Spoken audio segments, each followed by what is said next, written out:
The rain comes down in sheets against the Dakota's weathered stone facade, each droplet catching the dying light of dusk, turning the building's Gothic towers into something that seems pulled from a European nightmare, rather than Manhattan's Upper West Side. Water streams down the Germanic ornamental carvings, past gargoyles and grotesques that have watched over 72nd Street since 1884, their features worn smooth by more than a century of New York weather, their expressions frozen in what some claim looks disturbingly like warmth.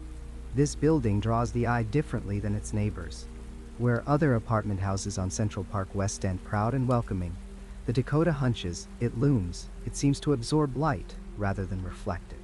Even on the brightest summer afternoon, shadows pool in its corners, darkness gathers beneath its arches, and something indefinable makes pedestrians quicken their pace as they pass its iron gates. What is it about this single structure that transforms it into a magnet for tragedy? Why does death seem to circle this building like a predator that has marked its territory and refuses to leave? The world knows one story. December 8, 1980.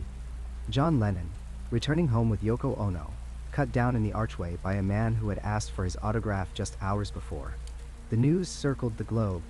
Vigils formed in Central Park. Millions mourned. The Dakota became forever synonymous with that single, senseless moment of violence.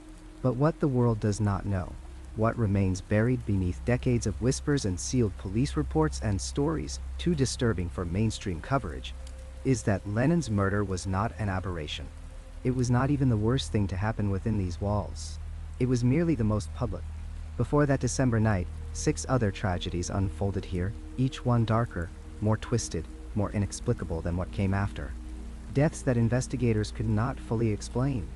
Disappearances that left no trace.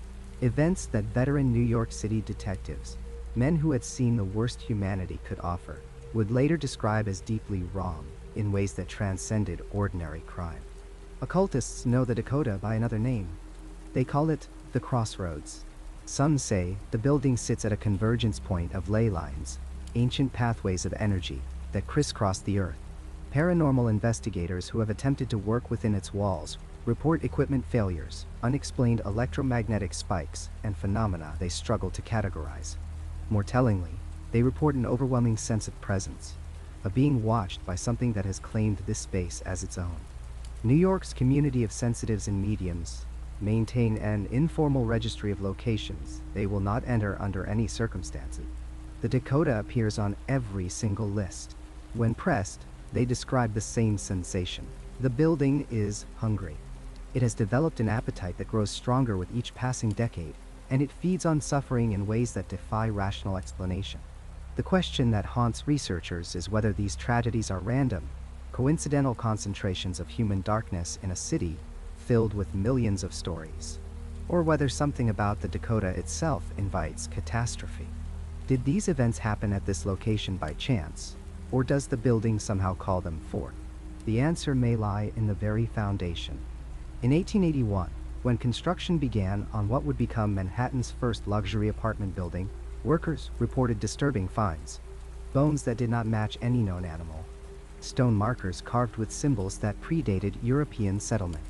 A smell that rose from the excavated earth, organic and wrong, that made grown men retch and abandon their posts.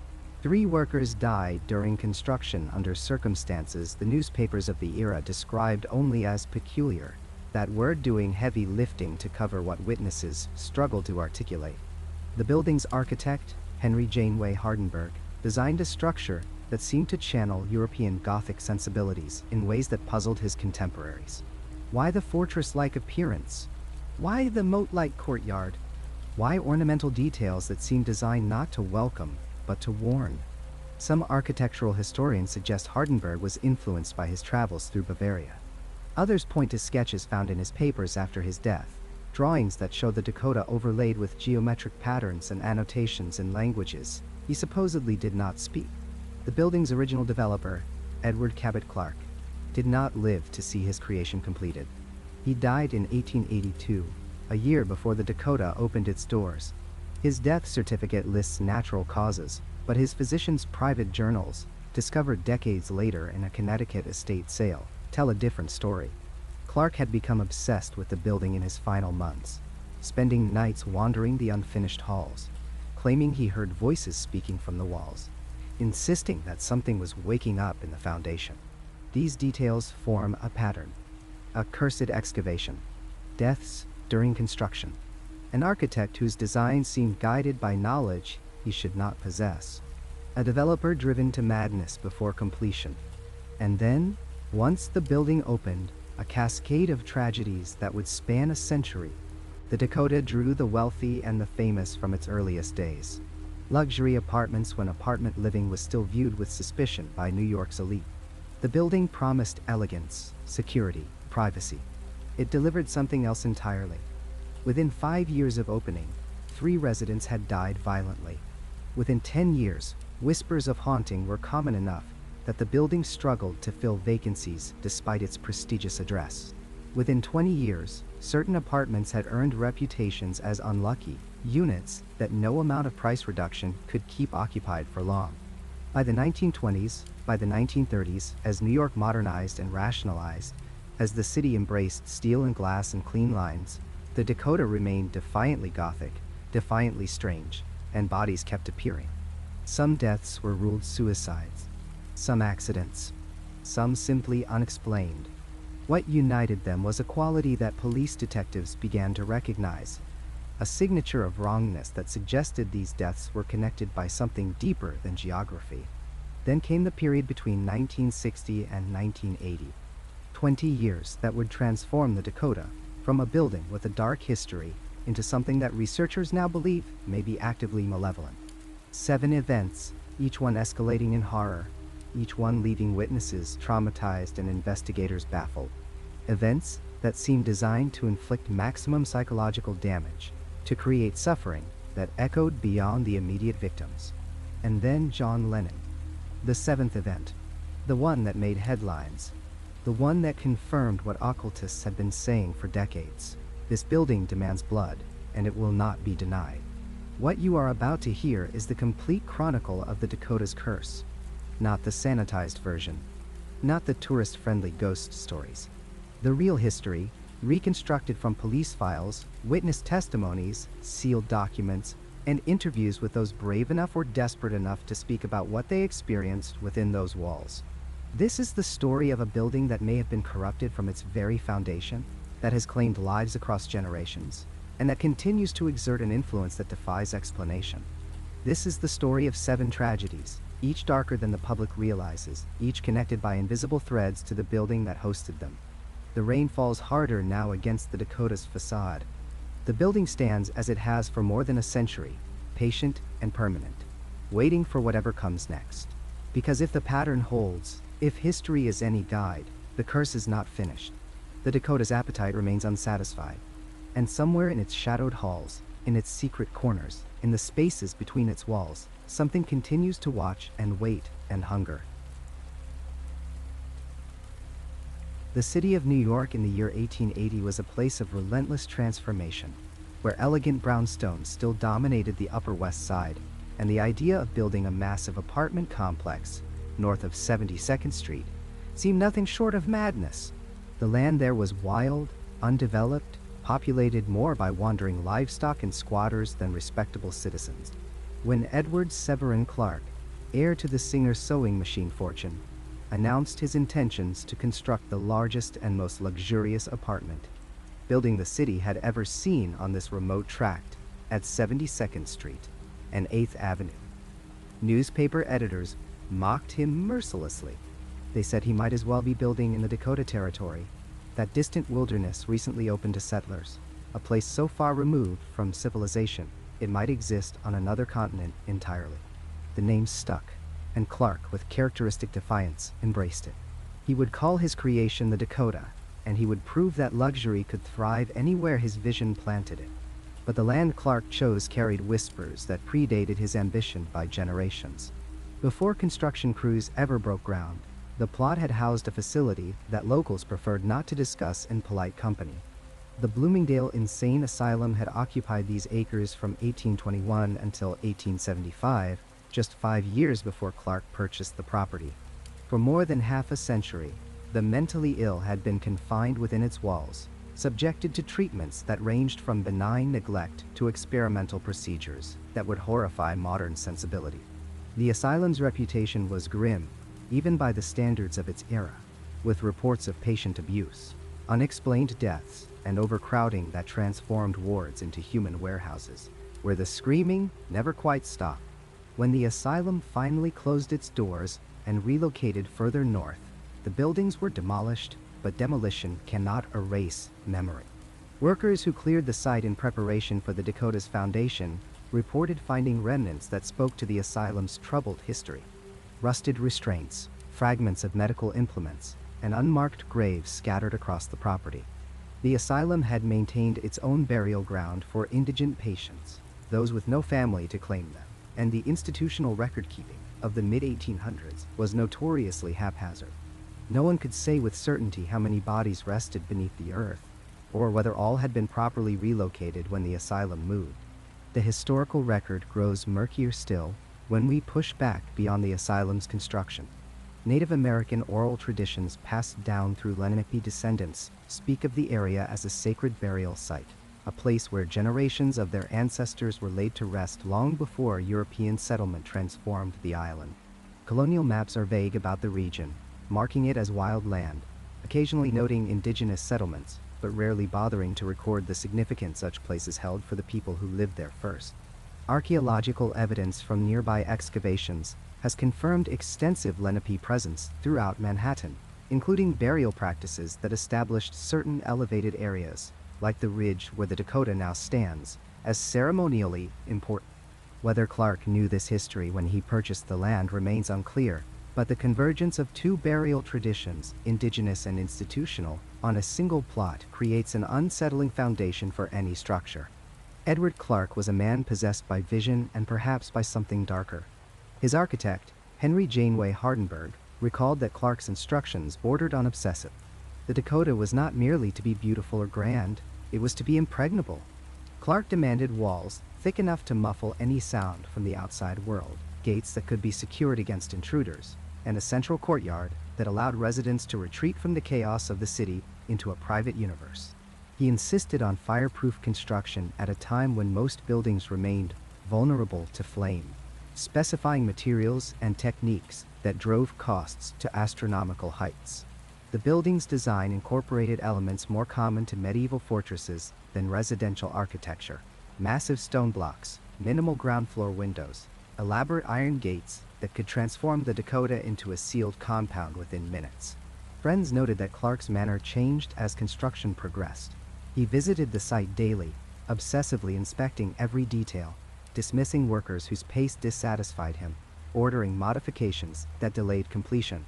He began speaking of the Dakota as though it were a living entity, referring to what the building wanted or needed, describing it as his legacy and his shield against a world he increasingly viewed with suspicion and fear. His health, never robust, deteriorated visibly throughout the construction period. Colleagues attributed it to stress and the tremendous financial burden the project represented, but those closer to Clark reported stranger symptoms. Nightmares that left him sleepless, claims of hearing voices at the construction site, and a growing paranoia that someone or something was working against the building's completion. The construction itself was plagued by incidents that strained the boundaries of coincidence. Workers reported tools disappearing and reappearing in impossible locations, scaffolding that collapsed without apparent cause, and accidents that occurred with disturbing frequency. In the spring of 1882, a stone mason named Thomas Brennan fell 6 stories to his death when a secure rope suddenly frayed and snapped. Witnesses swore the rope had been inspected moments before and showed no signs of wear. That same summer, 3 workers became violently ill after excavating a section of the foundation, succumbing to a fever that physicians could not diagnose or treat. They died within days of each other, raving about shadows that moved beneath the earth and voices calling from the walls. Foremen struggled to maintain crews willing to work the site. Laborers whispered about the foundation, claiming that certain sections refused to settle properly, that the earth itself seemed to reject the Dakota's presence. One area in particular, in the northwest corner of the building, required repeated excavation and reinforcement. Workers reported that digging there produced an overwhelming smell of decay, despite no obvious source, and that the temperature in that section dropped noticeably, even during summer months. Tools used in that corner would be found broken or bent the next morning, and no one would admit to damaging them. Night watchmen hired to protect materials and equipment from theft routinely quit after single shifts. They spoke of footsteps echoing through the unfinished corridors when no one else was present, of shapes moving across the open floors, and of a pervasive sense of being watched by hostile presences. One guard, a Civil War veteran named Joseph Murphy, who claimed no fear of darkness or solitude, was found the morning after his first shift sitting outside the construction fence, pale and trembling. He refused to discuss what he had experienced, collected his wages for the partial shift, and never returned. Construction companies stopped hiring night security, accepting the risk of theft as preferable to the impossibility of keeping guards on site. As the Dakota neared completion in late 1883, Edward Clark's condition worsened dramatically. He had poured not just his fortune but his entire being into the project, and witnesses described a man consumed by his creation. He spent hours walking the nearly finished halls, inspecting rooms, touching walls, as though communicating with the building through physical contact. His physician urged rest, warning that Clark's heart could not sustain the stress he placed upon it, but Clark refused to slow down. He told associates that he needed to see the Dakota completed, that he had to be there when the first residents moved in, that the building required his presence to truly live. He never got his wish. On the 4th of April, 1884, just months before the Dakota's scheduled opening, Edward Severin Clark died of a heart attack in his Cooperstown home. He was 57 years old. The timing struck many as cruelly ironic. The man who had sacrificed everything to create an impenetrable fortress would never set foot inside his completed masterpiece. But others, particularly those who had worked on the construction, viewed Clark's death as something more sinister than mere irony. They whispered that the building had taken him, that his obsession had fed something hungry within those walls, and that Clark had been consumed by his own creation before he could claim it. The theory that the Dakota rests on cursed earth found fertile ground in these circumstances. 2 burial sites, untold numbers of dead, violent history layered upon sacred ground, and then a construction process marked by death and supernatural disturbance. Clark's demise, coming precisely when his fortress neared completion, seemed less like tragic timing and more like payment extracted by forces that had tolerated the intrusion only so long. The workers who had experienced the strange occurrences, the accidents that defied explanation, the oppressive atmosphere that pervaded certain sections of the building, they did not doubt that something beneath the Dakota's foundation had been disturbed, and that it remained restless. When the building finally opened to residents in October of 1884, society pages celebrated it as a triumph of architecture and luxury. But the construction crews who had built it, who had lost colleagues to inexplicable accidents and endured phenomena they could not rationalize, they knew a different truth. They had erected a palace on top of a graveyard, had driven foundations deep into earth that held secrets and sorrows beyond reckoning. And Edward Clark, the visionary who had conceived this impregnable fortress, had become its first casualty, claimed by his obsession before he could shelter within the walls he had built to keep the world at bay. The Dakota stood complete, magnificent and menacing, a monument built on darkness that would, in the decades to come, accumulate legends and tragedies that seemed to confirm what those first workers had suspected, that some ground should remain undisturbed, and that building upon cursed earth invites consequences that no amount of wealth or architectural genius can forestall. The gas lamps of the Dakota cast trembling shadows across the courtyard on the evening of November 3, 1891, when Margaret Ashwood's broken body was discovered on the flagstones 7 stories below her apartment. She lay in a spread of crimson silk, her dressing gown pulled around her like stage curtains, her face turned upward toward the window she had spent the final weeks of her life staring through with increasing horror. The window that, when investigators forced their way into her locked apartment, they found securely fastened from the inside. Margaret had been one of New York's most celebrated stage actresses, known for her performances in both Shakespeare and the melodramas that captivated audiences at the Union Square Theater. She had moved into the Dakota in March of 1891, seeking what she called refuge from the constant demands of public life. The building was still relatively new then, standing like a fortress on the edge of the developed city, surrounded by vacant lots and shanties. Her apartment on the 7th floor faced inward, overlooking the building's central courtyard, a feature the architect had designed to provide light and air to the interior apartments while maintaining privacy from the chaotic streets beyond. According to her personal maid, a woman named Catherine Moore, whose testimony would later appear in the police inquest, Margaret's troubles began in late September of that year. Catherine recalled that her mistress had always enjoyed sitting by the large window in her parlor during the afternoons, reading scripts and correspondence while watching the play of light and shadow in the courtyard below. But sometime around the 25th of September, Catherine noticed a change in Margaret's demeanor.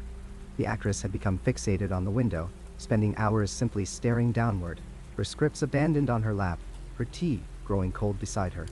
When Catherine asked if something was troubling her, Margaret initially dismissed her concerns. But within days, the actress began to speak of figures she claimed to see in the courtyard. She described them as people in old-fashioned clothing, styles from decades past, wandering the courtyard stones in slow, purposeful circles. She said they looked up at her window. She said they beckoned. Catherine's testimony, preserved in the inquest records, painted a disturbing picture of Margaret's deterioration. The maid stated that she herself had looked into the courtyard many times at her mistress's request, and had never seen anyone matching Margaret's descriptions. The courtyard was used occasionally by residents for taking air or by service staff, moving between the building's sections. But Catherine saw only the expected faces of Dakota residents and workers, all dressed in contemporary fashions. Yet Margaret's insistence grew more fervent. She began to describe specific details about the figures. A woman in a dark green dress with leg of mutton sleeves from the 1850s. A man in a high collar and stock, his face pale as candle wax. Children in pinafores, holding hands in a circle, their mouths moving in song that made no sound. Margaret claimed she could see them most clearly in the late afternoon, when the autumn sun slanted across the courtyard and the shadows grew long. The building's porter, a man named James Sullivan, provided additional testimony at the inquest. He stated that he had been summoned to Margaret's apartment on 3 separate occasions in October because she insisted there were intruders in the courtyard who needed to be removed. Each time, Sullivan found the courtyard empty except for the usual residents. He recalled that on the 3rd occasion, Margaret had become agitated when he reported finding no one, accusing him of conspiracy and suggesting that the entire building staff was hiding something from her. By the middle of October, Margaret had stopped attending the theater entirely. Her manager sent urgent messages that went unanswered. Catherine reported that her mistress would no longer leave the apartment, claiming she needed to keep watch. The actress had moved a chair directly in front of the parlor window and sat there for hours each day, sometimes from dawn until well after dark, staring down into the courtyard with an intensity that frightened the servants. It was during this period that the other servants began to report unsettling experiences in Margaret's apartment. The cook, Mrs. Eleanor Hartwell, testified that she would sometimes hear Margaret's voice coming from empty rooms, engaged in what sounded like animated conversation. When Mrs. Hartwell investigated, she would find Margaret alone, but the actress would be gesturing and responding as if others were present. On one occasion, Mrs. Hartwell heard Margaret say, quite clearly, "I cannot go with you yet. My time here is not finished." When asked who she was speaking to, Margaret had turned with an expression of surprise and replied, "Why, to my visitors, of course. Can you not see them?" Catherine's testimony detailed the final 2 weeks with particular clarity. She stated that Margaret had become convinced the figures in the courtyard were not merely visible to her, but were trying to communicate something important. The actress began to sleep in the chair by the window, refusing her bed, claiming she could not risk missing their messages. Her appearance deteriorated rapidly. She stopped eating regular meals, accepting only tea and toast. Her famous auburn hair, which she had always worn in elaborate styles, hung loose and uncombed. The vibrant woman who had commanded stages throughout New York became a hollow-eyed ghost, fixated on her window and the visions only she could see. Catherine reported that Margaret spoke often of feeling called, of hearing music that seemed to come from the courtyard stones themselves. She said the figures were insistent, that they needed her to understand something, to join them in some purpose she could not quite grasp. The actress filled the margins of her scripts with strange notations, fragmentary sentences about crossing thresholds, and the thinness of walls between worlds. On the evening of November 2nd, the night before her death, Catherine stated that Margaret seemed to experience a shift in her mental state. The frantic quality that had characterized her previous weeks gave way to an eerie calm. She asked Catherine to prepare her best dressing gown, the crimson silk she had worn to opening night celebrations. She requested her hair be brushed and arranged. She wrote several letters, which she sealed and left on her writing desk, though their contents were never made public. Catherine recalled that as she bid her mistress good night, Margaret had smiled for the first time in weeks and said, "I finally understand what they have been trying to tell me. I see the way now." Catherine found the apartment locked from the inside the next morning when Margaret did not ring for her breakfast. The door had been secured with both the main lock and the chain. When the building superintendent was summoned to force entry, they discovered the parlor empty, the chairs still positioned before the window, and the window itself locked with its interior latch firmly in place. Margaret's body had already been discovered in the courtyard below, her fall witnessed by a delivery man who reported to police that he had seen no one at the window, heard no cry, saw only the sudden appearance of the body on the stones. The police investigation struggled with the central impossibility. If Margaret had thrown herself from the window, how had it been locked from the inside? If someone had pushed her, how had they escaped from an apartment locked and chained from within? The detective assigned to the case, a man named William Hendricks, examined the window mechanism repeatedly and found it functioning normally, with no signs of tampering. The latch could only be secured from inside the room. Hendricks interviewed all the servants extensively. Their testimonies aligned on every major point. Margaret had been alone in the apartment. No visitors had been admitted. The staff had heard no sounds of struggle, no cries for help. The apartment had been locked from within. Yet Margaret was dead on the courtyard stones, and the window beside her empty chair was securely fastened. The inquest ultimately returned a verdict of suicide while the balance of her mind was disturbed. The official record attributed her death to a tragic descent into mental illness, brought on perhaps by the pressures of her profession, or some underlying condition that had gone unrecognized. The locked window was noted in the report as an unexplained detail, with speculation that perhaps Margaret had locked it after returning inside, then found another way to the courtyard, though no other possible exit was identified. But Catherine Moore, in her final statement to investigators, offered a detail that never made it into the official record, preserved instead in her personal diary that later researchers would discover. She stated that when they found Margaret's body in the courtyard, the actress was not alone in the way the official report suggested. Catherine swore she saw, for just a moment in the early morning light, figures standing in a circle around Margaret's broken form. Figures in clothing from decades past. Figures that welcomed the actress into their midst before fading like morning mist under Catherine's terrified gaze. The window in Margaret Ashwood's former apartment remains. The Dakota stands as it has for more than a century, and that particular window still overlooks the courtyard where the actress fell. Some residents of the building have reported, over the years, a reluctance to occupy that specific apartment. Some speak of an atmosphere they cannot quite explain, a sense of being watched, of presences just beyond the corner of vision. And more than one person has claimed, in the late afternoon, when the light slants just so across the courtyard stones, to see figures in old-fashioned clothing, looking upward toward the 7th floor, their hands raised in silent beckoning.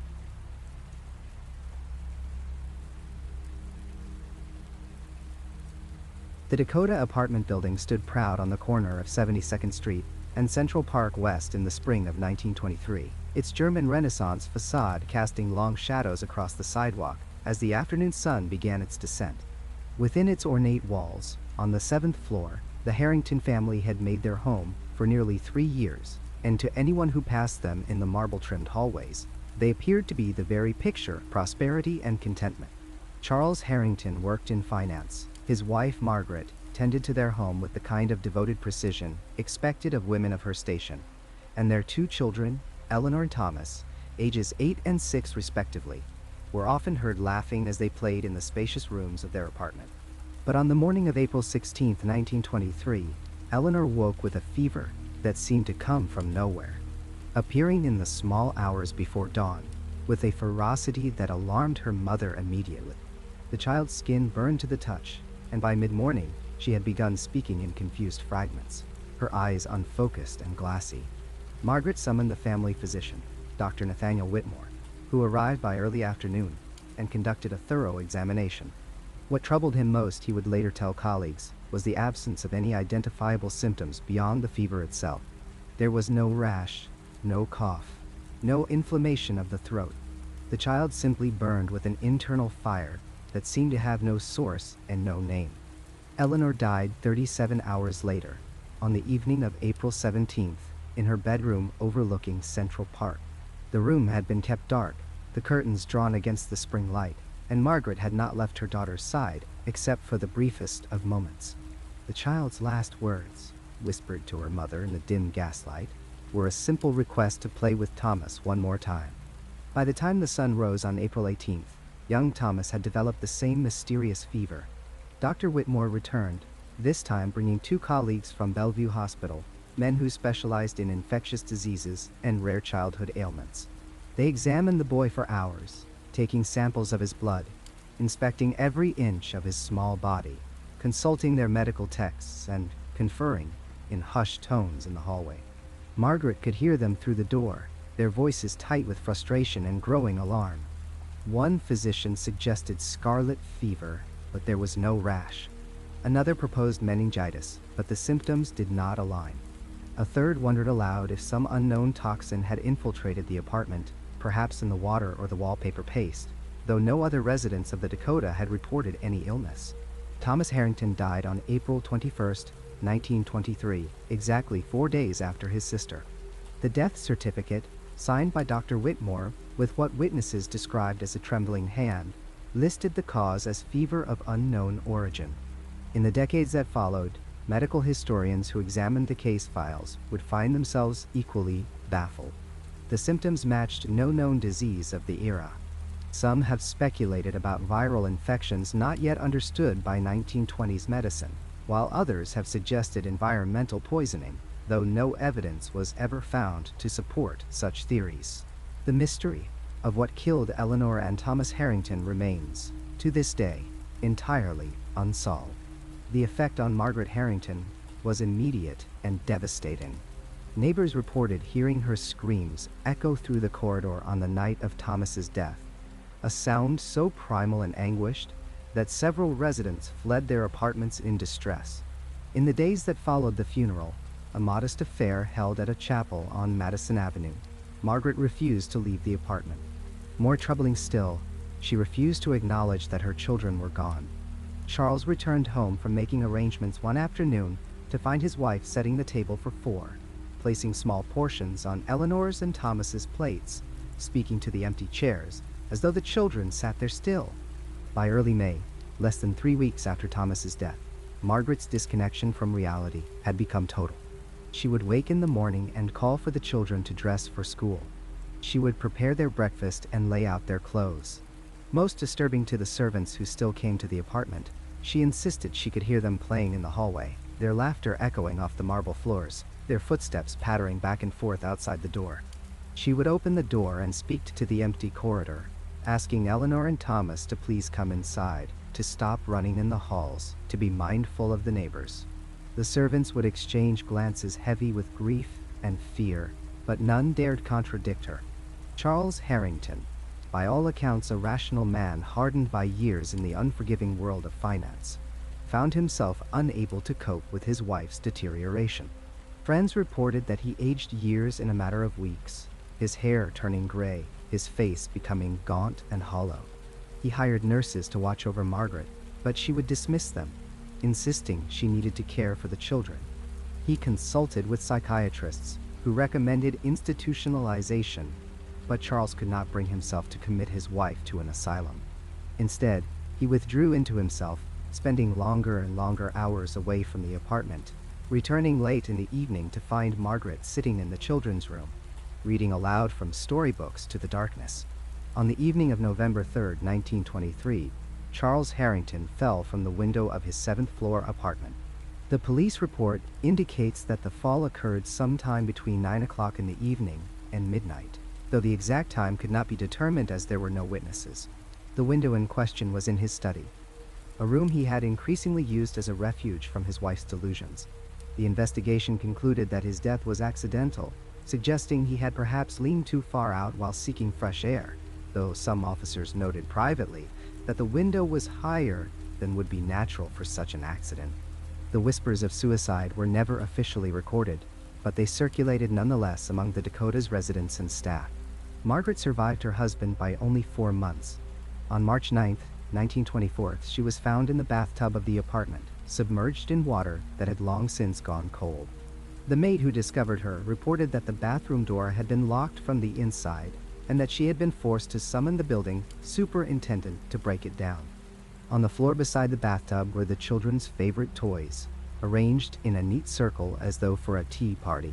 The coroner ruled the death a suicide by drowning, and the Harrington apartment, scene of such concentrated tragedy, stood empty for nearly 2 years before the building management could find anyone willing to rent it. But the Harringtons, it seemed, had not truly left the Dakota. The first reports came in 1926 from a young couple who had taken the 7th floor apartment, unaware of its history. The wife mentioned to a neighbor that she often heard children playing in the hallway late at night, their laughter clear and bright, though when she opened the door to investigate, the corridor was always empty. She thought perhaps the sounds carried strangely through the building's ventilation system, that children from other floors were somehow audible in ways she did not understand. But the neighbor, who had lived in the Dakota since 1918 and remembered the Harringtons well, felt a chill run through her body and said nothing. Over the decades, the reports accumulated with a consistency that became harder and harder to dismiss. Residents on the 7th floor, particularly those living in or near the old Harrington apartment, described seeing 2 children in the hallways. The descriptions were remarkably similar across years and different witnesses. A girl slightly taller than a boy, both dressed in clothing that seemed old-fashioned, out of step with whatever era the witness inhabited. The children were always playing, always together, sometimes rolling a ball back and forth, sometimes simply running hand in hand down the corridor. And they were always silent, or rather, their laughter and voices seemed to come from somewhere else, somewhere just out of sync with their visible forms. A maintenance worker in 1947 reported seeing the children late one evening as he was repairing a light fixture in the 7th floor hallway. He described the girl as wearing a white dress with a sailor collar, her dark hair cut in a bob that had been fashionable in the 1920s. The boy wore short pants and a white shirt with a dark tie. They were holding hands and skipping down the corridor toward him, and his first instinct was to wonder what children were doing awake so late, and why they were dressed so strangely. Then they passed directly through a solid oak-side table that stood against the wall, and he understood that what he was seeing was not possible, not in any world governed by natural law. He left his tools where they lay and took the service elevator down to the ground floor, and he refused to work on the 7th floor again. In 1968, a photographer named David Chen moved into an apartment 2 doors down from the old Harrington residence. He was an artistic man, someone who saw the world through the lens of his camera, and he found the Dakota's architecture endlessly fascinating. He spent months photographing the building's interior details, its ornate moldings and grand staircases, its play of light and shadow in the long corridors. One evening in October of 1973, he set up his camera in the 7th floor hallway, hoping to capture the way the afternoon sun streamed through the tall windows at the corridor's end. When he developed the photographs several days later in his darkroom, he noticed something that had not been visible to his naked eye when he composed the shot. There, in the center of the frame, were 2 shadows on the marble floor. They were small, child-size, and they appeared to be holding hands. But there was nothing in the photograph that could have cast those shadows. The hallway had been empty when he took the picture. He checked his negatives, thinking perhaps there had been some mistake in the development process, but the shadows were there too, undeniable and unexplainable. Chen showed the photograph to several other residents, and one elderly woman who had lived in the building since the 1930s took one look at it and told him about the Harrington children. She had never seen the ghosts herself, she explained, but she had heard the stories for decades. 2 children who died of a mysterious illness, whose mother went mad with grief, whose father fell from a window, whose entire family was consumed by tragedy in the span of less than a year. And now, perhaps, the children remained, trapped in some echo of their former lives, playing endlessly in the corridors, where they once ran and laughed, when the world still made sense and tomorrow seemed certain. The photograph still exists, kept in the archives of the Dakota's Historical Society. The shadows are clearly visible, two small dark shapes on the pale marble floor, their edges soft, but their forms unmistakable. Skeptics have suggested double exposure or chemical artifacts in the development process, but Chen maintained until his death in 2006 that the photograph was genuine and unmanipulated. He took hundreds of pictures in that hallway over the years he lived in the Dakota, but the shadows appeared only that once, on that single October afternoon in 1973. What kind of haunting is this? Paranormal researchers who have studied the case suggest it may be what they call a residual haunting, a kind of psychic recording impressed upon the environment by intense emotion or repeated action. According to this theory, the children are not conscious spirits choosing to remain, but rather echoes, impressions left behind like fingerprints on glass. They play in the hallway because they played there in life, over and over, until the pattern became part of the building itself. They do not interact with witnesses because they are not aware of witnesses, trapped as they are in their own moment, their own loop of time. But this explanation does not account for all the reports. Some witnesses claim the children have looked directly at them, that the girl has smiled, or the boy has waved. If these testimonies are accurate, they suggest something more than a simple recording, something that possesses at least a fragment of awareness and intention. Perhaps the answer lies not in the children themselves, but in their mother's grief. Margaret Harrington insisted her children were still in the apartment, still playing in the halls. Her belief was so absolute, so consuming, that it severed her connection to reality entirely. Is it possible that her conviction, her refusal to accept their deaths, somehow anchored them to the Dakota? That her love, transformed by madness into something desperate and unyielding, bound them to the place where they last lived? It is a disturbing thought that love itself might become a kind of prison. The 7th floor of the Dakota remains one of the building's most sought-after addresses, despite its history. The apartments are spacious and elegant, their windows offering sweeping views of Central Park.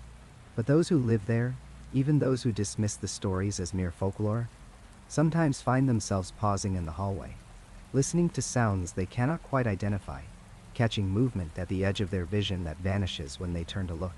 And on quiet evenings, when the building settles into its nighttime rhythms, some residents still report the sound of children's laughter echoing through the corridors, bright and clear and impossible, a reminder that some tragedies are too profound to be confined to the past.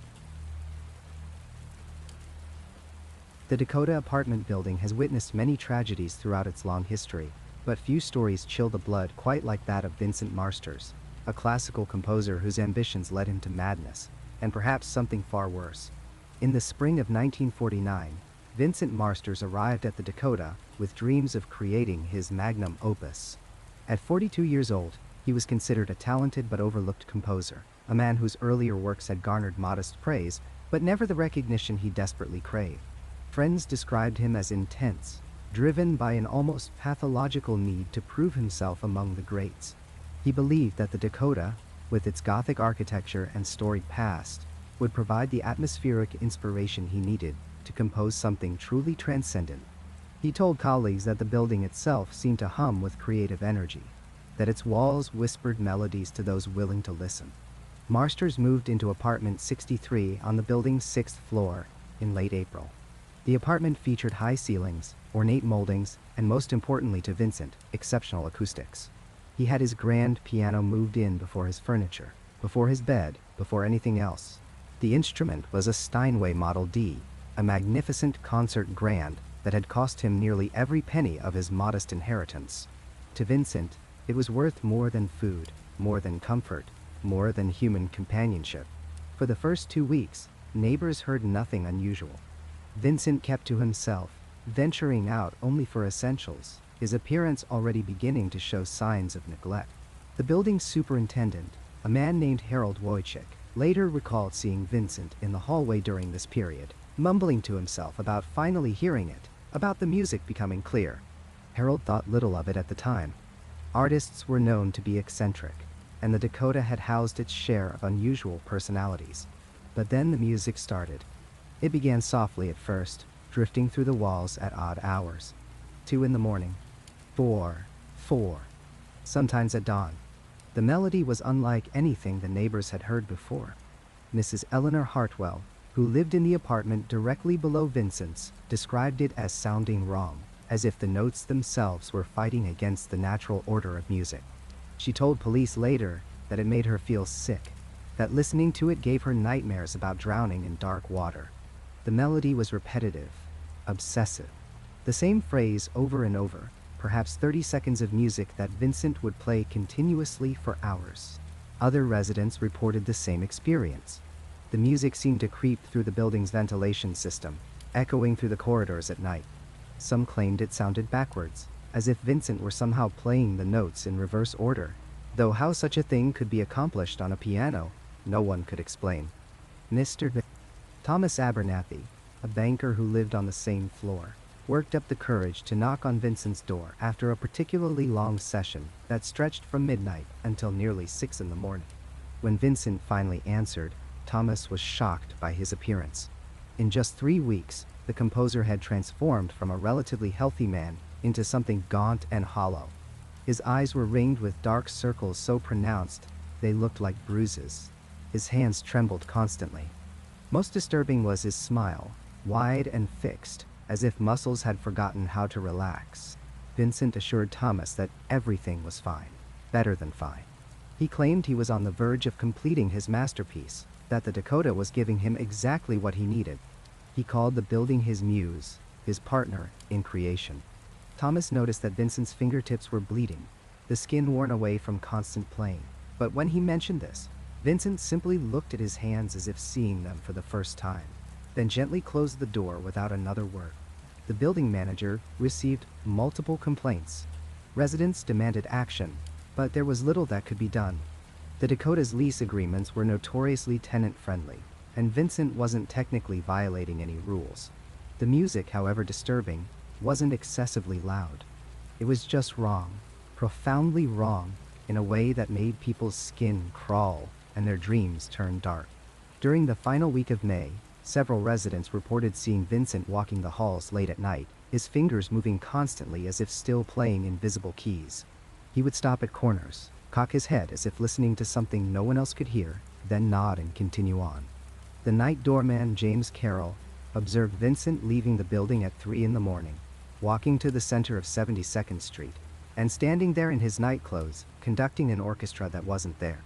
When James approached him, Vincent spoke rapidly about the Dakota, teaching him the old songs, the ones that existed before human music, before human understanding.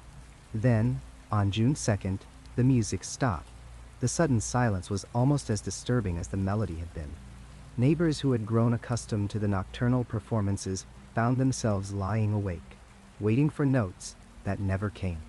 Mrs. Hartwell later admitted that the silence felt predatory, like the pause before something terrible. After 3 days of complete quiet, the building manager decided to conduct a welfare check. Harold Wojcik accompanied him, bringing his master key. They knocked repeatedly, calling Vincent's name, but received no response. The door, when they finally opened it, swung inward to reveal an apartment that had become something between a shrine and a madhouse. Every surface was covered in musical notation. The walls, the windows, the floors, every inch of available space had been inscribed with complex musical scores written in what appeared to be blood. The symbols were recognizable as musical notation, but arranged in patterns that made no sense to anyone who later examined them. Clefs and notes spiraled in impossible configurations. Time signatures that couldn't exist. Key changes that defied music theory. The piano stood in the center of the main room, its ivory keys stained dark brown and red. Scattered around it were dozens of pages of sheet music, all covered in the same incomprehensible notation. And seated at the piano, slumped over the keyboard, was Vincent Marsters. He had been dead for at least 2 days, the medical examiner later determined. The cause of death was initially listed as exhaustion and malnutrition, though the examiner noted unusual findings. Vincent's fingers were worn down to the bone in several places, the flesh completely stripped away from hours of ceaseless playing. His eyes were open, fixed on the sheet music that sat on the piano's music stand. But most disturbing was his expression, frozen in a rictus of triumph mixed with absolute terror. The sheet music on the stand was titled The Dakota Requiem in Vincent's handwriting. Below the title was a date, June 25, 1949. 3 weeks in the future. 3 weeks after Vincent Marsters had died alone in his apartment. Police investigators cataloged everything, though they struggled to make sense of the scene. One detective, a man named Robert Chen, who had some musical training, attempted to play a few bars of the notation from the walls. He managed only a handful of notes before stopping, claiming the sounds made him feel physically ill, that something about the intervals was fundamentally wrong. Poisonous to hear. The sheet music, the wall inscriptions, all of it was photographed and documented, then destroyed. The official report stated that the materials were removed for health reasons, but officers who participated in the cleanup later spoke of nightmares, of hearing that same backwards melody in their sleep. One officer, Margaret Foster, took a single page of the sheet music home, curious about the mystery. She burned it 3 days later, claiming that she kept finding herself humming the melody, that it was crowding out every other thought in her mind. Vincent's body was released to a distant cousin in Boston, who arranged for a quick, quiet burial. The apartment was cleaned, repainted, and listed for rent, but it has remained empty ever since. Over the decades, the Dakota has tried repeatedly to rent apartment 63. The price has been lowered again and again, far below market rate for such a prestigious address. Yet every tenant who has attempted to move in has left within days, sometimes within hours. They report hearing piano music late at night, that same disturbing, backward-sounding melody. Some claim to see musical notation appearing on the walls, fading into view like developing photographs, then disappearing by morning. Current residents of the Dakota, those whose apartments are near the vacant 63, report the same experiences. Late at night, particularly in early June as the anniversary of Vincent's death approaches, the sound of piano music drifts through the building. Always the same melody. Always wrong, always inhuman, always filling listeners with inexplicable dread. Building staff refuse to enter the apartment alone. Maintenance workers who have needed to access it for repairs describe an atmosphere of overwhelming malevolence, a sense that something is watching, waiting, still composing. The piano is long gone, removed, and destroyed shortly after Vincent's death, yet the music continues. Some believe that Vincent Marsters did accomplish what he set out to do, that he did create his masterpiece, but the inspiration he found in the Dakota came from something far older and darker than architecture and atmosphere, that he tapped into something that should have remained silent, and in doing so, bound himself to the building forever, endlessly playing his requiem in an empty room, the notes echoing through time itself.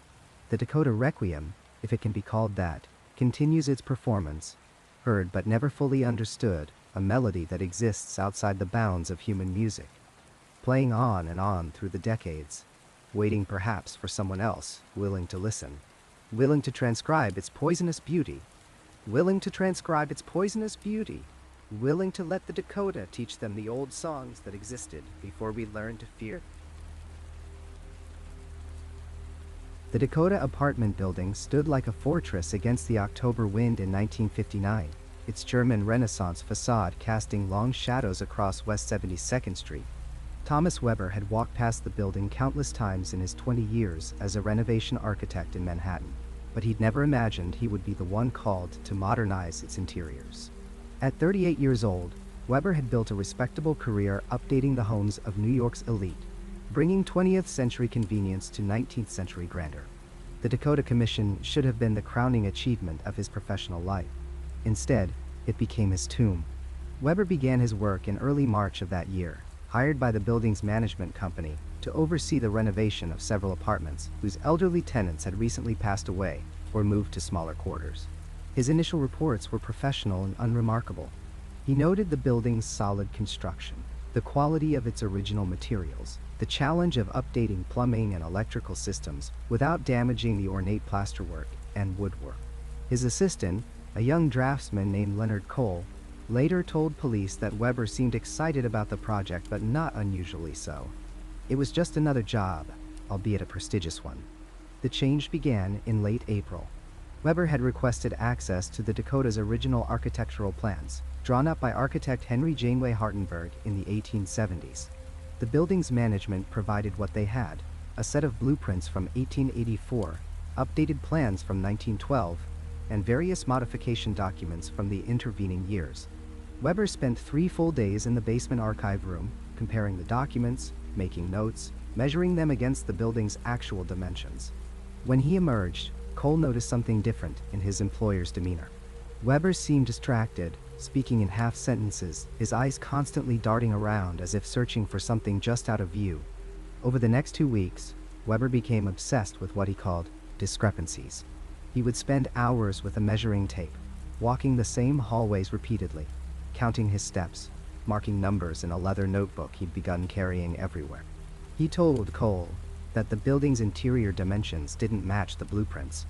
At first, Cole assumed his employer had found simple errors, the kind of minor inconsistencies that appear in any building over time as walls are moved and rooms reconfigured. But Weber insisted the discrepancies were too large, too deliberate. He claimed there were entire rooms missing from the official plans. Cole tried to reason with him. The Dakota was a massive building, he said, with over 60 apartments spread across 8 floors. Surely some modifications over the decades had simply not been properly documented. But Weber shook his head with growing agitation. These weren't modifications, he insisted. These were original spaces, built into the structure from the beginning, but deliberately omitted from the public records. When Cole asked why anyone would do such a thing, Weber's answer was chilling. Because Edward Clark wanted them kept secret. Edward Cabot Clark, the sewing machine magnate who financed the Dakota's construction, had died in 1884, just as the building was being completed. He never lived to see his grand project fully realized. But Weber had become convinced that Clark had built hidden spaces into the Dakota, rooms known only to the architect and perhaps a select few others. The more Weber studied the building, the more certain he became. He spoke of dead-end corridors that should continue, of walls that sounded hollow when tapped, of basement spaces that appeared smaller than the floor plans above them would suggest. By mid-May, Weber had stopped working on the actual renovations. The apartment update sat unfinished while he prowled the building with his tape measure and notebook, sketching, calculating, tapping on walls.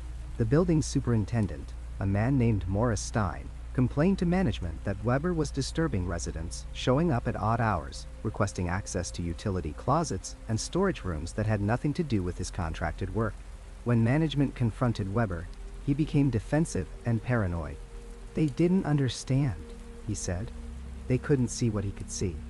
The building was speaking to him. His wife, Margaret Weber, told police later that May that her husband had changed dramatically. He came home late, sometimes not at all, sleeping in his office, or, she suspected, somewhere in the Dakota itself. He stopped eating regular meals, lost weight, developed dark circles under his eyes. When she pressed him about his health, he would launch into rambling explanations about architectural geometry, about how Clark had encoded secrets into the building's very structure. He told her he'd found references in Clark's personal papers, held at the New York Historical Society, that hinted at private spaces, at a study where Clark worked on projects he shared with no one. The final weeks of May brought the crisis to a head. Weber announced to anyone who would listen that he had found it, Edward Clark's sealed study. He claimed it was in the basement, behind what appeared to be a solid foundation wall in the northwest corner of the building. He could prove it, he said. The measurements were irrefutable. There was a space there, roughly 12 feet by 15 feet, that existed in 3 dimensions, but appeared on no blueprint, no plan, no official document. He demanded that management authorize him to break through the wall. They refused. The wall was structural, they argued. His measurements were wrong. He was unwell and needed to take time off. Weber refused to abandon his discovery. He began showing up at the Dakota at night, after the superintendent had left, using his contractor's keys to access the basement. Morris Stein reported finding evidence that someone had been chipping away at the basement wall with a chisel, creating small exploratory holes. When confronted, Weber denied nothing. He had to get through, he said. Clark was waiting. Clark wanted him to find the study. Clark was showing him the truth about the building. The words sent chills through everyone who heard them. Weber, a rational man of science and mathematics, was claiming that a man dead for 75 years was communicating with him. His wife begged him to see a doctor. His assistant threatened to quit. The building management issued a formal letter terminating his contract and demanding the return of all keys. Weber ignored them all. By early June, he was barely recognizable as the professional architect who had started the job 3 months earlier. He was gaunt, disheveled, his eyes wild with an obsession that had consumed everything else in his life. On June 9, 1959, Thomas Weber told his assistant Leonard Cole that he would be conducting a final inspection of the Dakota's basement that evening. Cole, worried about his employer's mental state, offered to accompany him. Weber refused. This was something he had to do alone. Clark would only reveal himself to someone who understood, he said. Someone who could see the building as it truly was. Cole watched him enter the Dakota just after 8 o'clock that evening, carrying his leather notebook, a flashlight, and a small toolbox. It was the last time anyone saw Thomas Weber alive. When Weber failed to return home that night, his wife contacted the police the following morning.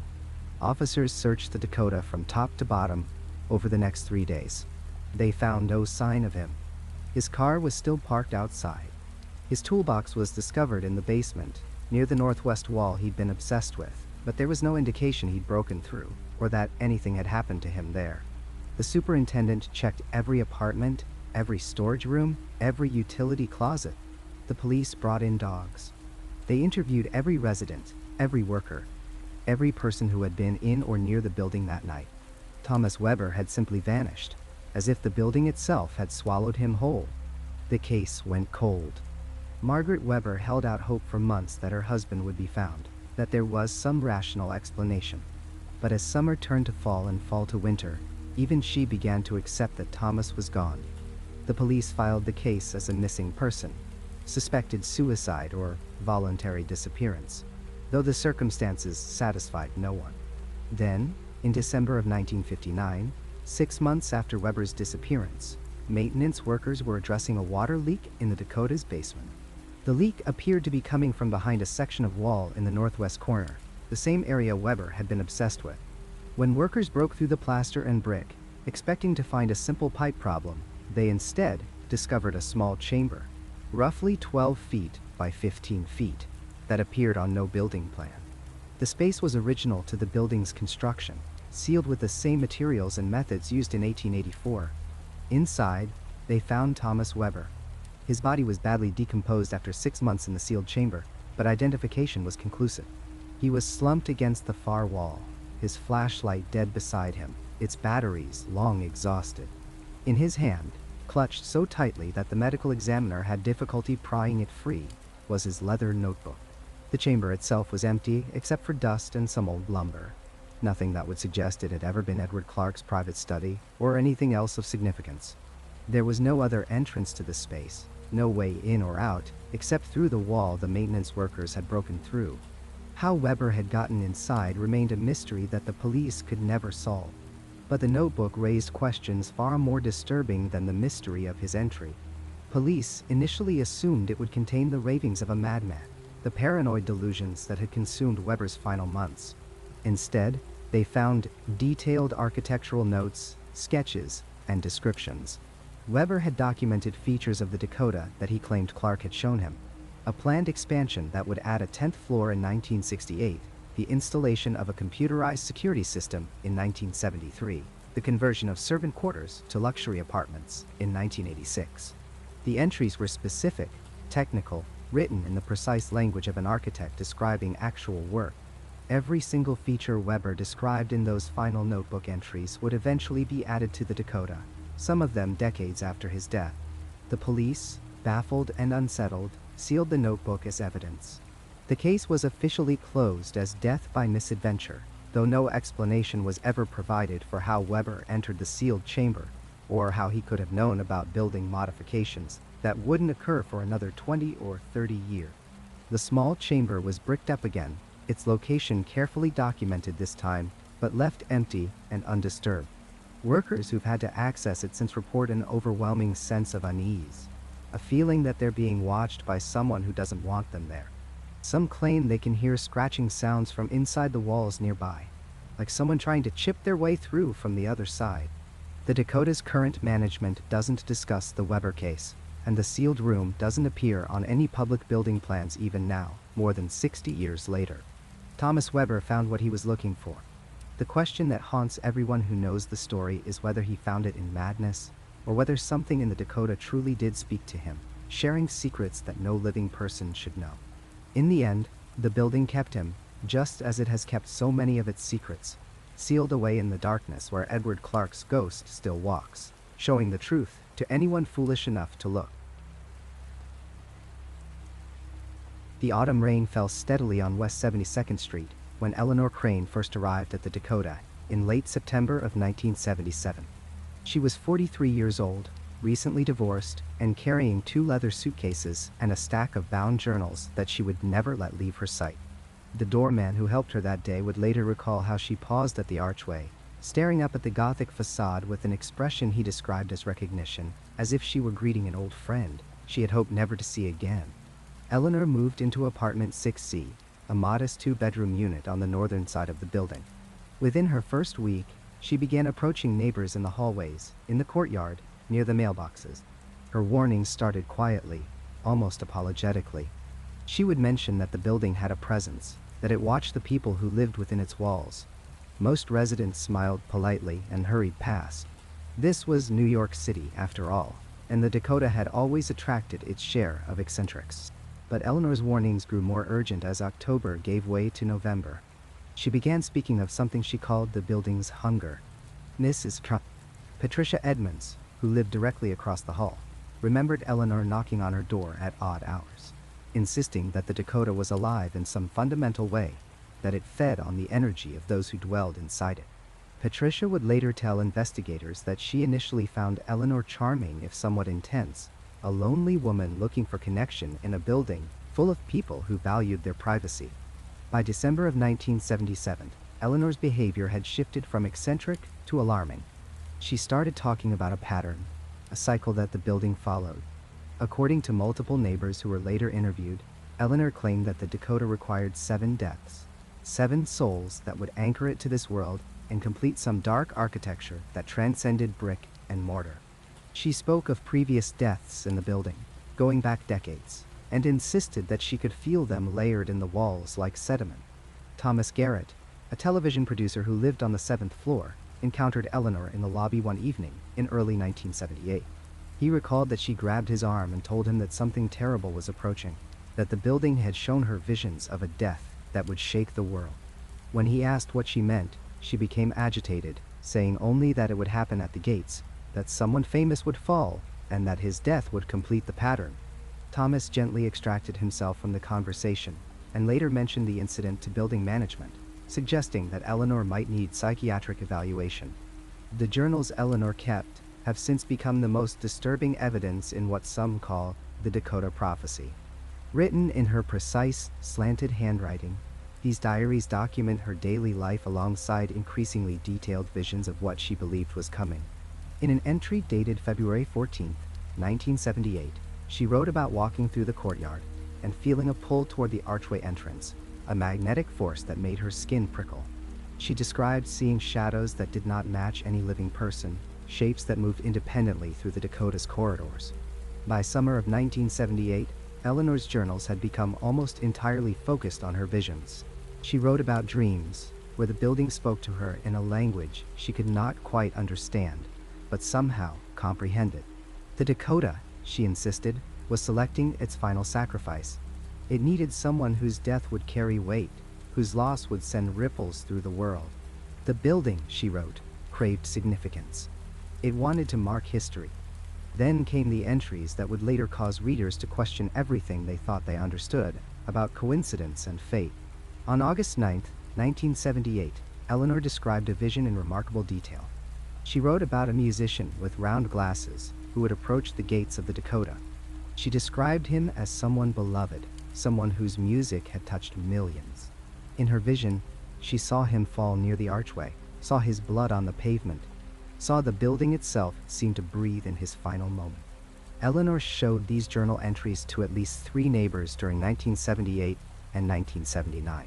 All 3 would later confirm the dates and the specific details she had written. David Chen, a photographer who lived on the 4th floor, remembered Eleanor visiting his apartment in October of 1978 and reading portions of her journal aloud. He recalled the description of the round glasses, the specific mention of a musician, and Eleanor's insistence that this death would be the seventh, the one that would close the circle. David admitted that he found the whole thing disturbing, but ultimately dismissed it as the ravings of a troubled mind. The building management received multiple complaints about Eleanor throughout 1979. Residents reported that she would stand in the courtyard at night, sometimes for hours, staring up at the windows and whispering to herself. She left notes under apartment doors, warning people to leave the building before it was too late. Some of these notes have been preserved, and they make for chilling reading. 1. Slipped under the door of apartment 8A in March of 1979. Read, "The pattern demands completion. 6 have fed the foundation. The 7th will be chosen soon. I have seen his face in the stones." Eleanor's mental state became a topic of conversation among Dakota residents. Most viewed her with a mixture of pity and annoyance. Some suggested she was suffering from schizophrenia or some other psychological disorder. A few residents tried to help, recommending therapists or offering to call family members on her behalf. Eleanor refused all assistance. She insisted that she was not ill, that she was simply more attuned to the building's true nature than others. In her journal entries from 1979, Eleanor wrote increasingly about her own role in what was coming. She began to suggest that she was somehow connected to the pattern, that her presence in the building was not accidental. On November 20th, 1979, she wrote, "I understand now why I was drawn here.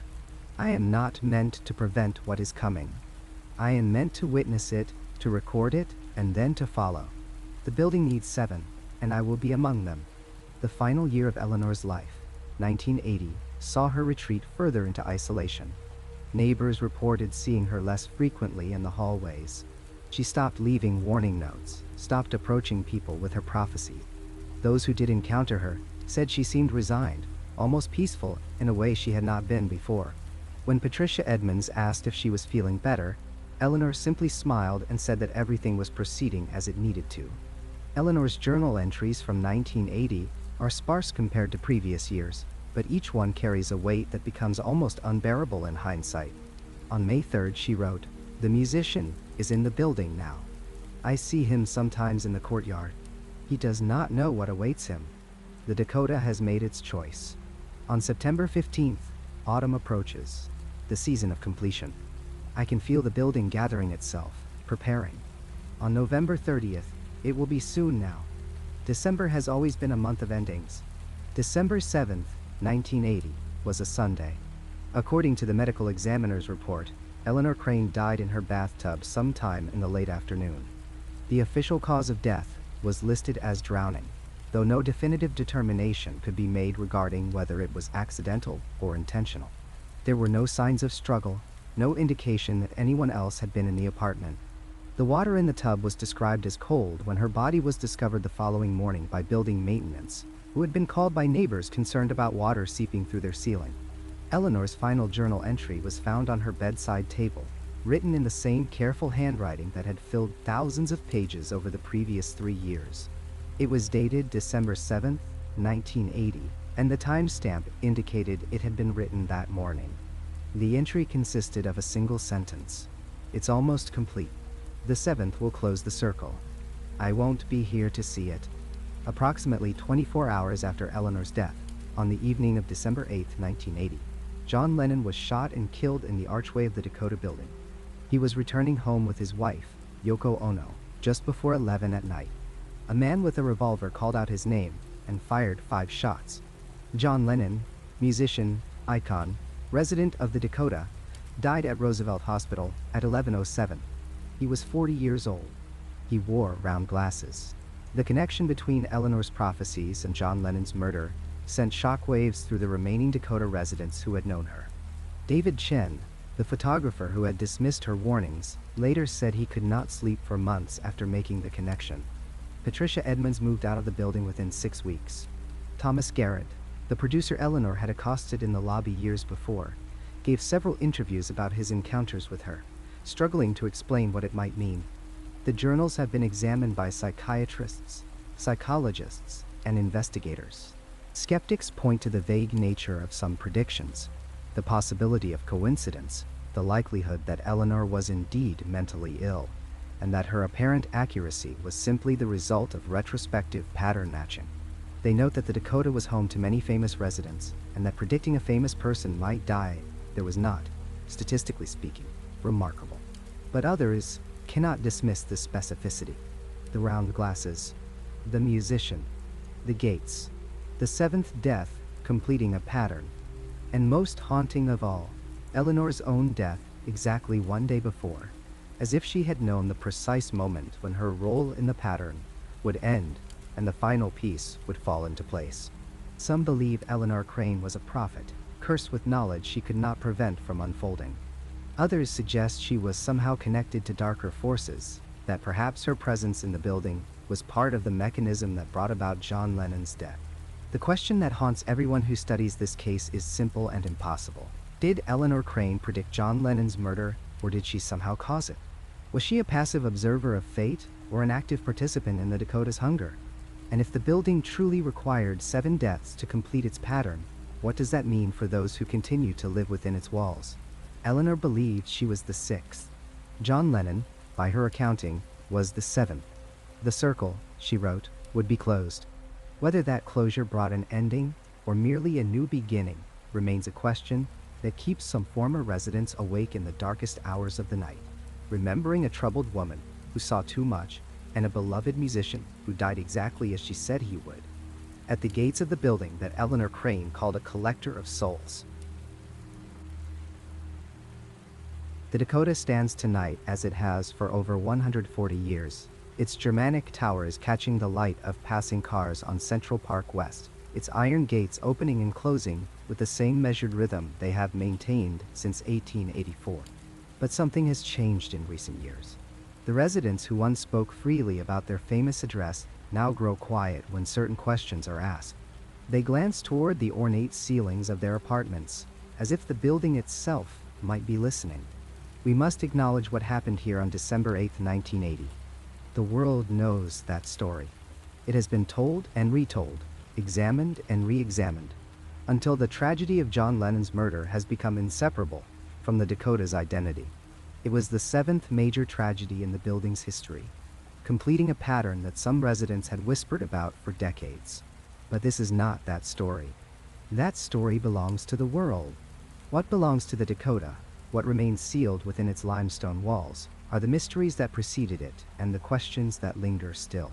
Consider Eleanor Crane, the woman who knew about deaths before they occurred, whose predictions were documented in letters that still exist in private collections.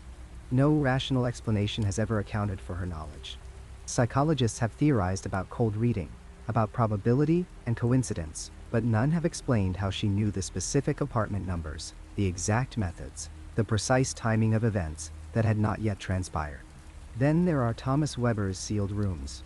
The architect claimed until his death in 1947 that he had discovered spaces within the Dakota's walls that appeared on no blueprint, chambers that seemed to serve no structural purpose. He told his daughter in a letter discovered after her own passing that he had found something in those rooms, something that made him understand why certain apartments felt different than others, why some residents reported profound unease while their neighbors across the hall experienced nothing unusual. He never revealed what he saw. The letter ends with a single line, "I cannot speak of it, but I have made certain no one else will find what I found." Current residents report experiences that echo the testimonies of those who lived in the Dakota generations ago.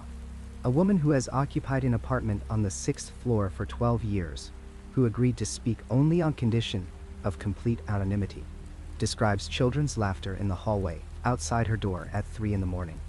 Not the joyful laughter of play, she says, but something else, something that sounds like laughter but feels wrong.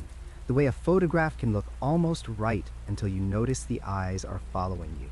She has opened her door at the sound multiple times to find the corridor empty and silent, the gas lamps casting their amber glow on walls where nothing moves.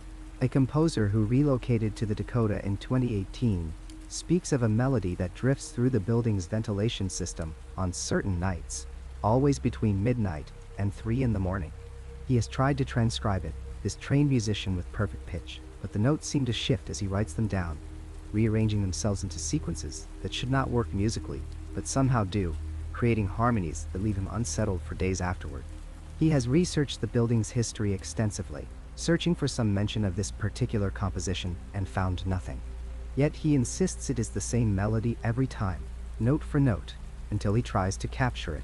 The theory that has gained quiet traction among certain residents, never discussed openly in the building's elegant lobby but whispered about in private gatherings, is that the Dakota itself possesses some form of consciousness. Not sentience as we typically understand it, not the awareness of a living being, but something older and stranger, a kind of accumulated intelligence formed from decades of human emotion, soaked into limestone and mortar. This theory suggests that the building requires tragedy the way a living organism requires sustenance, that the pattern of deaths has not been coincidence or curse, but something closer to feeding. It sounds absurd when stated plainly. Yet those who propose it point to the timing, the spacing of the major tragedies, the way they seem to occur just as the building needs renovation, or as interest in its history begins to fade. They point to the fact that smaller tragedies, unreported deaths and quiet sufferings, occur with unusual frequency in the apartments that seem to anchor the building's structure, the corner units that bear the most architectural weight. Most disturbing are the accounts from maintenance workers who service the Dakota's complex infrastructure. These workers, who see parts of the building that residents never glimpse, who crawl through the spaces between walls and descend into subterranean levels that predate the building's official construction, speak of areas that seem to resist human presence, sections of pipe that remain cold, regardless of the heat flowing through them, chambers behind walls where sound behaves incorrectly, where a whisper seems to come from multiple directions simultaneously, doors that open onto brick walls, except on certain nights when they reveal corridors that lead deeper into the building's heart. One worker, employed by the Dakota for over 30 years before his retirement in 2019, kept a journal of anomalies he encountered. His entries describe a room beneath the building's northwest corner that appears sometimes, but not always, accessible through a door in the boiler room that is usually locked, but occasionally stands open. He entered it once, he wrote, and found it furnished in the style of the 1880s, everything covered in dust, except for a single chair positioned to face the wall. The chair was clean. Someone had been sitting there recently.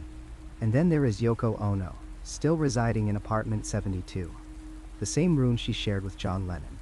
The same space where his presence remains so strong that visitors report feeling observed, assessed, remembered. She has never left. In the 43 years since his death, she has maintained her residence in the building where he was murdered, the building he entered for the last time through gates, now marked by flowers and remembrances. Why?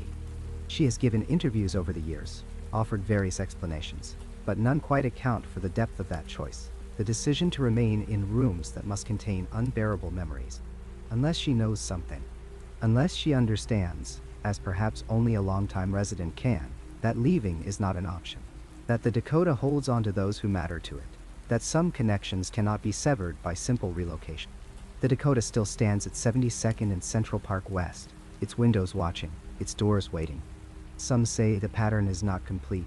Some say it never will be.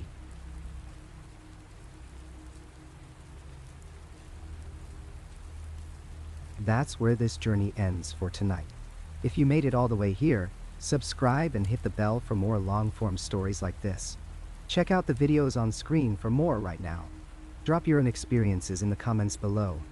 Thanks for listening, and I'll see you in the next one.